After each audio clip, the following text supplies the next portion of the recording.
Patrick's Day without a performance from our next guest.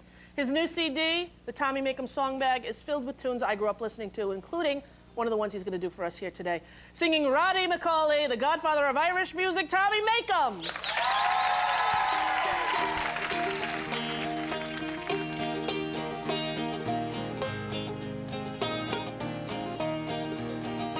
Oh, see the fleet-foot hosts of men who speed with faces wan, from farmstead and from fisher's cot, along the banks of Bann.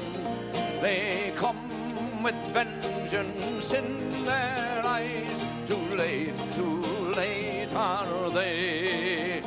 For young Roddy McCorley goes to die on the bridge of Toon today. Up the narrow street he stepped, smiling, proud and young. About the hem-rope on his neck, the golden ringlets clung.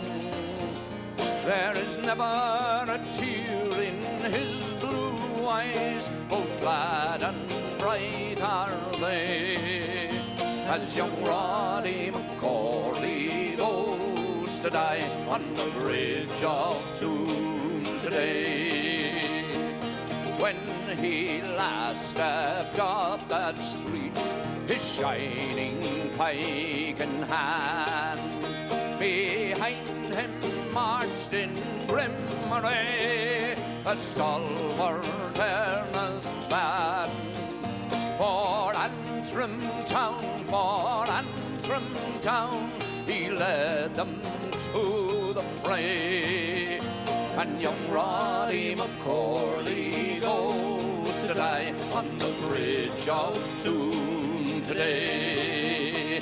There is never one of all your dead more bravely fell in fray than he who marches to his fate on the bridge of Toon today.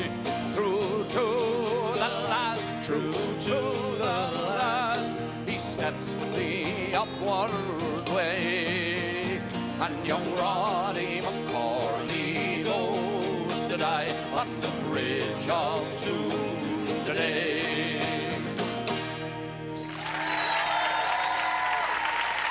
Thank you, sir. Tommy Makem.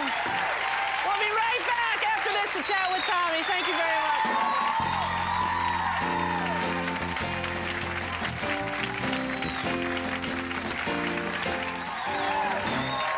Tommy Makem Song Bag is the new CD. Everyone in the audience in honor of St. Patrick's Day gets one to take home with them today as well. How about that, sir? Lovely to see you again, and thanks for singing that song. Oh, it's my pleasure. I knew that was one of your favorites. How'd you know that, sir? Because I heard you every time I meet you, you come up at me singing that song. I do, don't I? Very loudly. It's either that or Riley's Daughter. I love that one, too. Oh, will we do it? Let's do it. All right.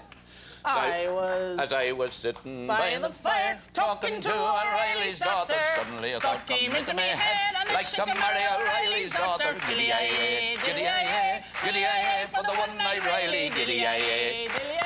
Play it in your own big drum. Now, I got a question. The one-eyed Riley? Yes. Yeah, what was that about? Oh, he was in the army, and I think he must have been cleaning his gun or something. Yeah. See, now, I grew up with all these. My dad would listen to your records nonstop. You, the Clancy brothers? God, and you're normal. Oh, well, that depends who you ask. But, I know all the words. Kevin Barry was a soldier. I know all these. Good stuff. Yeah. How was St. Patrick's Day for you here in the U.S.? What do you do? I usually hide under the bed. Do you? But tonight I'm going to Houston, Texas, to a big Irish festival. Are you really? Yeah. Great. Is your son going to be there? My 3 sons are performing, and they'll hold the fort till I get there. Excellent. If they don't, they can't come home. How do you like how we celebrate St. Patrick's Day here in the U.S.? Well, I didn't like it when I came first. I thought it was absolutely dreadful, with green potatoes and green beer and green hair and green face. I thought, what a dreadful thing to be at. And all these peculiar coloured shamrocks. Yeah. But then one day, it was many years ago, I went out for a walk on St. Patrick's Day here in New York, and I saw all kinds of people, shapes, sizes, colours, hues, everybody talking and laughing and shouting to each other and saying hello. And I said, my God, if they can get that people to do that for 5 minutes, it's fantastic. That's true. Like a big Mardi Gras. A big Irish heart. Whoa! What about that? You wrote a book, Tommy Makem's Secret Ireland, a wonderful book that I've read. I may be going there this summer, sir. Oh, well, follow that and you'll get to all of the wonderful places. I wrote this book so that people would get a chance to find out about the magnificence that's there, that's never mentioned. Like I'm talking about the ancient sites and so forth. Right. Like Newgrange. This is the spirals from big megalithic grave site that's reputed to be the oldest man-made building in the world. Really? There was a wonderful story in there about American tourists that wanted to go to another pub and... Oh, yeah. Yeah. There was a tour over of American tourists, and they wanted to go... They were on what is called in Ireland a pub crawl, and someone had taken these two middle-aged ladies to this pub, and they met up with a young couple who had just been married. They were sort of on their honeymoon, and they were having great fun in this pub in Galway. Now, in Ireland, when you're talking about having crack, it has nothing to do with drugs at all. Right. Crack means singing and dancing and laughter and just jollification, good times. And these two ladies were there, and they were having a grand time, and then the young couple who had sort of befriended them said, let's go down the street a wee bit. There's another pub down there that has far better crack than they have here. And the two women were horrified. And I met them back at the hotel, and they said, and they're such nice young people, but they wanted us to go to have crack at another pub. So it took me about 15 minutes to explain to them that it had nothing to do with drugs. Right. Well, let me tell you, sir, that every time I see you, it's a crack. Well, thank you. It is. The crack is 90. It's lovely to see you, and have a great time in Houston. Thank you. Happy St. Patrick's Day to you. My wife would love to have been with you, but I'm afraid my granddaughter, our granddaughter, is appearing in her first St. Patrick's Day show at St. Mary's Academy in Dover, New Hampshire, and...